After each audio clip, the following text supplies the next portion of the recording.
guys, coming to you with another Midge Larva pattern. Wanted to show this to you guys, get this out there. It's called the Pale Ale Midge, and it's a simple midge larva that I tie for some of the midges that I see around here in Colorado tailwaters. So I've ran into a few places where I've seen these really light midges that are kind of almost yellow. And let me back up here. So what I'm doing is a couple just simple materials to use, starting off with an 8/0 thread. And in this case, this is a brand new thread. Semperfli is coming out with 8/0 threads, 12/0 threads, and 6/0 threads. And so I'm using this one. This was a Primrose color, and again an 8/0. Other colors you could use, same coloration, the light Cahill and in uni, and a 8/0 cream thread from MFC. But I'm really digging this new Semperfli thread. It's really nice. It's a wax thread, and it lays down really nice. It doesn't have a lot of twist in it, and ties midges really well. So what I'm going to do is I'm going to get that started, and then I'm going to come in with a piece of clear slim rib, and I'm going to tie this in, and I'm going to make sure it's secure, leave a little bit shooting out over the eye. And then the nice thing about this thread is I can untwist. It doesn't lay as wide when it's flattened as the UTC thread, which everybody loves. So this is, I like this a lot better than that. It lays flat, but it doesn't, it feels better than the UTC. So I'm just going to make a layer of thread there, and as I come up, it's not as flat as I started off with, which is okay. So I'm going to pull that little piece and just cut that off. So all I have is just the body. Then I'm going to rib this, stretch and rib it just like you would any other little larva pattern. So I'm putting my wraps in there, leaving some spacing between the wraps. So come up here, 3 wraps on the back side, 3 wraps on the front side, just to lock that slim rib down.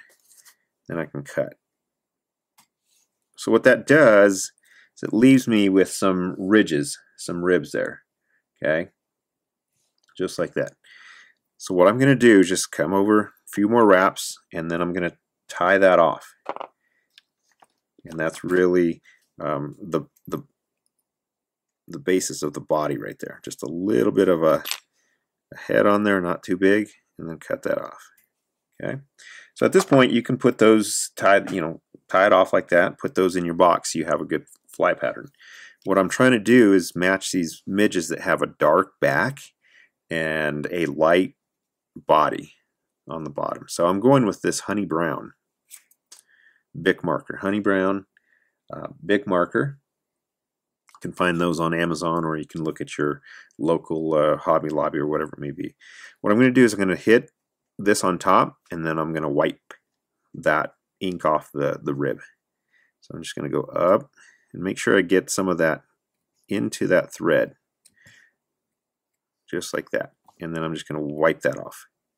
And what that does is it gives me a little bit of ink before it dries. Just hit that off. So it gives me a little bit of ink right up on the top side of that body, but leaves the bottom of that fly the color I want it to be. And with this marker, I found that with this marker I like it a lot better because it does not bleed through the thread. If you use a different marker, the ink just soaks up in the thread. So that's the body there. So kind of got that two-tone. And what I'm doing is I'm coming in with my UV resin, and I'm just going to put a little on top there. And I'm still using my Deer Creek Diamond Fine. I like that for most of my applications. So just a little resin right up on top, and that's all you need to do. I need to cure it, and then I'll be ready to go. So hit that with your light once you're done, and then cure it, and you're good to go. So that's just the what I call the Pale Ale Midge. Again, it's a two-tone coloration using clear slim rib and a yellow light Cahill, Primrose, or cream colored thread, and that gives you just a good segmentation and two-tone body. 200R hook, you can use a 200R or 1270 Daiichi or a straight eye hook if you wanted to do that, depending on what you're doing. What I find is these midges are a little bit longer and stretched out a little bit more than some of the other midges, so that's why I'm using this longer hook here to get that look achieved. So that's it. Hit it, cure it, and that will be it. So that's the Pale Ale Midge, size 20 in this case.